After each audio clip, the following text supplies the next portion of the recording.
はい、こんにちは。MD ジャックです。愛です。耳の妖精、ミミです。音と波形と言葉で表現する MD ジャックチャンネル。今回のレビューは何？はい、今回のレビューは KZ-ZAS Pro です。ZAS がプロの名を冠して数年ぶりに進化を遂げて帰ってきました。ZAS が出たのが約5年前。最近イヤホン沼にハマった方には ZAS って何？って思うかも。ZAS の1年前、1DD プラス 7BA の ZAX が発売されて、これがかなりヒットしましたよね。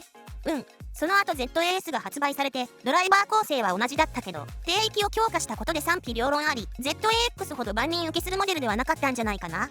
そうだったね。それから約5年、ZAS Pro は満を持してなのか、それともニューモデルの規格がネタ切れ気味なのか。デザインは ZAS の面影はなく AS16 Pro っぽい感じもするフェイスプレートで、音質を含め別物として扱った方がいいかなって思ってる。広域に MPD やピエゾを搭載し、その滑らかさを特徴とするモデルが増える中、ZAS Pro はどこまで進化したのかというのがポイントになりそうですね。ZAS Pro の3つの特徴。1つ目は 1DD プラス 7BA というタドラハイブリッド構成。2つ目は PCB 基板による精密な 3-way クロスオーバー。そして3つ目は高強度ポリカーボネートと航空機用アルミ合金を組み合わせた贅沢なハイブリッド筐体だよ。外装から見ていくと、筐体はコートメイドで高強度のポリカーボネートを使用。表面はフロスト加工が施されていて指紋が目立ちにくい。フェイスプレートを縁取るのは CNC 切削で削り出された航空機用アルミニウム合金。合成を高めつつ軽量化も実現してるね。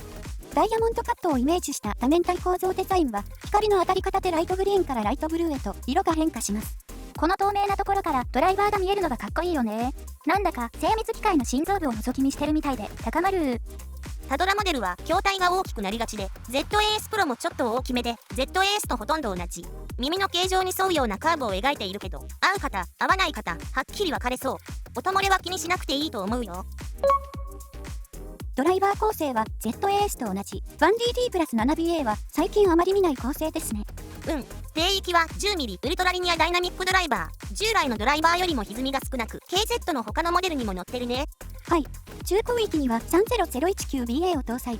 これは ZAS と型番は同じです。ボーカルの質感を自然にかつ生々しく再現するためのチューニングになっていて、視聴した感じでは大活躍しているように思いました。そして広域から超広域にかけては31736デュアルアレイ BA を3ユニット、つまり6機分搭載してる。7BA といってもほとんど31736で占めてるんだね。出力不足を補って一気に無理をさせない設計は ZAS と同じ。ただ 50024S から31736に置き換わってるね。はい、そしてそれをまとめるのが PCB 基板による 3-way クロスオーバーです。それぞれのドライバーが得意な範囲だけを受け持つように精密に分割しています。なるほど、それぞれの個性を最大限に引き出す設計なんだ。じゃあ音質を聞いて確かめてみよう。はい、ではサウンドチェックいきましょう。ボリューム上がります。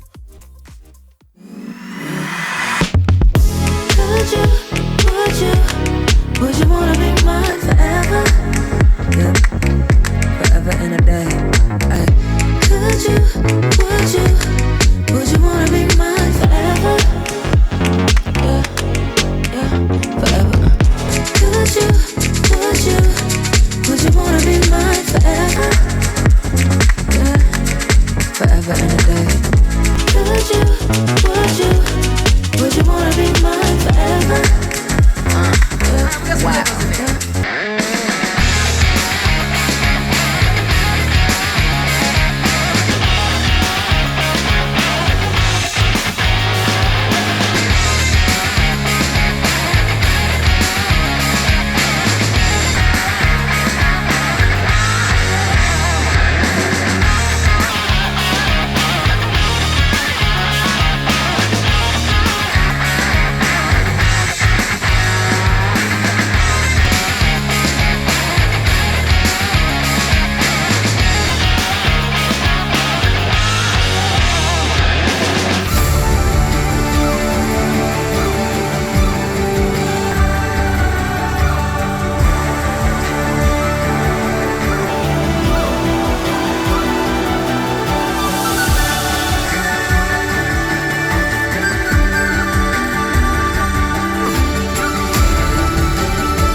はい、サウンドチェックでした。ZAS とは波形が重なる部分もあまりなく、レオとも随分印象が違っていたと思います。ZAS プロを基準にした調整ではあるけど、ZAS はちょっと詰まったような感じに聞こえたな。収録音だとこことここの差が大きいほど詰まった感じは顕著になるかな。実機視聴ではボーカルの帯域が引っ込み気味だったので、ここを EQ で持ち上げてみるとバランス取れてすごく聞きやすくなった。なるほど。低域は波形の差分通り ZAS の方が重く感じました。と言っても最近このぐらい低域が出るモデルが結構あるので、他の帯域とのバランスも見落とせませんね。確かに2キロ付近のピークの後は6キロあたりまでかなり絞ってるよね。ボーカルを聞くとその差は明らかで、ZAS プロは低域が ZAS ほどじゃないし、2.5 から6キロあたりまでそれなりにしっかり出してるから、スネアやハイハット、ストリングス、ブラスなども明瞭で印象はかなり違う。はい、その上は8キロ、10キロ付近の山谷は ZAS がかなり目立っているのに対し、ZAS プロは小さな山谷になっているのも印象的です。全体的に ZAS プロは山谷が滑らかで聞きやすいな。やっぱり ZAS とは別物として捉えた方が自然な気がするね。ところで ZAX は同じドライバー構成だから選んだの？そう。できれば最近のモデルで同じドライバー構成のものがあればよかったんだけど、手持ちでは見つからなかったんだ。そうなんですね。ZAX は全体的に明瞭ですけど、軽い感じがしました。この比較では、低域から中域を一番抑えて4キロ以上をほぼ一番出してるからね。6年前、発売当初でも5000円台で買えたのも KZ が強かった理由だと思った。だからニューモデルが出るたびに買っちゃってましたもんね。うん。ただ、今 ZAX の実機を聞くと粗さが目立つし、今の自分の耳には鋭すぎるサウンドに感じた。この5年でドライバーやチューニングの方向性の変化を感じずにはいられなかったわ。じゃあ ZAS プロの実機視聴の印象を言ってみよう。普段通りディバイナスベルベット装着で視聴していると、この山の影響でボーカル、メロディー系は前に出てくるけど、その上の帯域が控えめじゃない？そうなんですよね。明るめなサウンドなんですけど、広域の伸びが今一つですね。手持ちのイヤーチップ比較のこの辺りに変えてみたら？測り間違いかと思ってやり直してみたんだけど、合ってたんで、この4種で聞き直してみると、抜け感がぐっと良くなった。ただ、オリジンだと中域以下が少し痩せちゃうんで、セルナイヤーフィットライとか TAPB あたりは落としどころかな。10キロ以上もしっかり出ていることだし。はい、ベルベットだけで判断していたら、危うく ZAS プロの印象があまり良くなかったって間違った判断を下すところでした。そうだね。やっぱり色々試してみないとね。今回はイヤーチップでの調整がとても重要だった。